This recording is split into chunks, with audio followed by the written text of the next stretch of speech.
Kamusta mga kakuys, naway nasa mabuti kayong mga kalagayan. Ang pagkakaroon ng kuto sa ulo ay maaari magdulot ng matinding pangangati. Ang tanging paraan upang makasiguro may kuto ang isang tao ay sa pamamagitan ng paghahanap ng buhay na kuto sa kanyang buhok o ulo. Magagawa ito sa pamamagitan ng pagsusuklay gamit ang isang special na suklay na may pinong ngipin o yung tinatawag na detection comb na mabibili online o sa mga butika. Paano nga ba matatanggal ang kuto sa ulo? Kapag napansin mong may kuto, agad itong gamutin. Not necessarily kailangan mong magpatingin sa doktor upang magamot ang kuto. Siguraduhin suriin ng lahat ng taong nakatira sa inyong bahay o yung mga may malapitang kontak sa inyo. Simula na paggamot sa sinumang may kuto sa parehong araw. Hindi kailangan magpagpaliban ang eskwela ng batang may kuto at hindi rin kailangan labhan sa mga mainit na tubig ang mga damit at kumot. Paggamit ng basang suklay o wet combing, isa sa mga epektibong paraan upang matanggal ang kuto at lisa ay ang paggamit ng basang suklay. Ang suklay na ito ay may pinong ngipin at maaaring mabili online o sa mga butika. Paano ito gawin? Una, hugasan ang buhok gamit ang karaniwang shampoo. Pangalawa, maglagay ng maraming conditioner. Anumang conditioner ay maaaring gamitin. At pangatlo, suklayin ang buong buhok gamit ang detection comb mula ugat hanggang sa dulo. Tagal ng pagsusuklay, 10 minuto para sa mga maikling buhok at 20 hanggang 30 minuto para sa mahaba, makapal o kulot na mga buhok.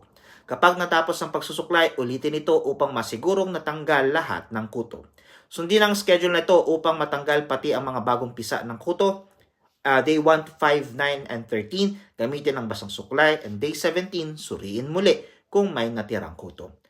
Pangalawa ay ang paggamit ng medicated lotions at sprays. Kung hindi epektibo o hindi angkop sa iyo ang wet combing, maaari kang gumamit ng medication lotions o sprays. Ang mga ito ay pumapatay ng kuto sa kahit anong uri ng buhok. Nabibili ang mga ito sa butika, supermarkets o online.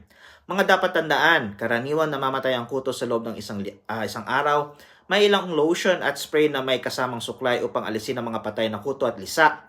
Ang ilang paggamot ay kailangan ulitin makalipas ang 1 linggo upang mapatay ang mga bagong pisa na kuto. Basahin ang etiketa upang malaman kung ligtas itong gamitin para sa iyo at sa inyong anak. At kung hindi umepekto ang lotion o spray, kumonsulta sa mga pharmaceuticals para sa ibang opsyon.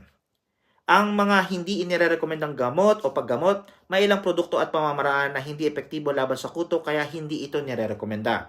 Mga produktong may permethrin, mga repellent laban sa kuto, mga dikuryenteng suklay para sa kuto, mga langis mula sa halaman tulad ng tea tree oil, eucalyptus oil at lavender oil, mga halamang gamot o herbal remedies. Paano maiwasan ang pagkalat ng kuto? Walang siguradong paraan upang maiwasan ang kuto. Ang pinakamainam na paraan upang maagapan ito ay ang regular na pagsusuklay gamit ng detection comb upang mahuli agad ang kuto bago pa ito dumami. Huwag gumamit ng medication, lotion o spray bilang pang-iwas dahil maaari magdulot ito ng irritation sa inyong mga anit. Sa tamang kaalaman at agarang aksyon, maaaring matanggal ang kuto ng hindi kinakailangang gumastos ng malaki o gumamit ng hindi epektibong gamutan o paggamot.